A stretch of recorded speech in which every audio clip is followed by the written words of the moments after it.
dans notre aventure de l'histoire littéraire africaine, il faut savoir que il y a un élément majeur qui a joué un rôle important dans l'évolution de la littérature africaine. Parce que quand je parle de littérature africaine, parce qu'avant de connaître les autres, il faut connaître d'où nous on vient. La littérature africaine elle-même a progressé avec le temps.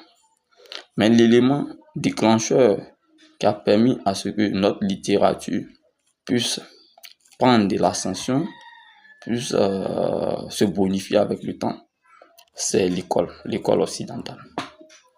Et avant l'avènement de l'école occidentale d'abord, il y a eu des colons qui sont venus, qui ont écrit, qui ont écrit sur les réalités africaines.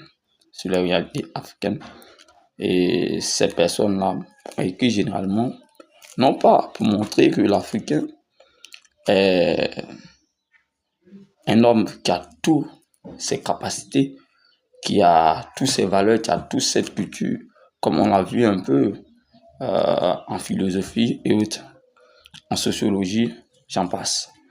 Donc, c'est une réalité aussi dans le champ littéraire.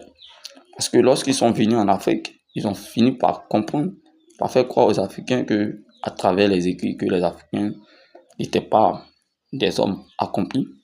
Raison pour laquelle il y aura des tests qui vont écrire pour essayer de mettre des stéréotypes sur, je peux dire, les valeurs de l'Africain, etc.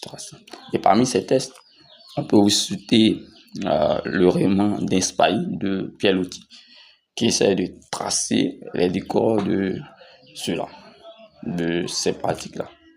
Et avec le temps, les premiers élèves africains qui vont s'adonner à l'école occidentale vont essayer d'écrire aussi pour essayer d'évoquer cette idée.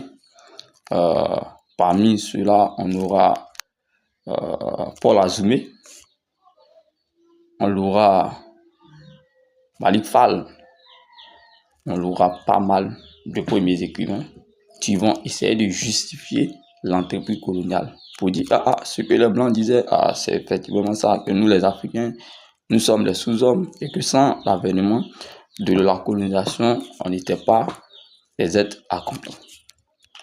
Et cela est dénommé généralement par des personnes, les érudits de la littérature, comme la littérature d'assimilation, comme certains parlent de la littérature coloniale,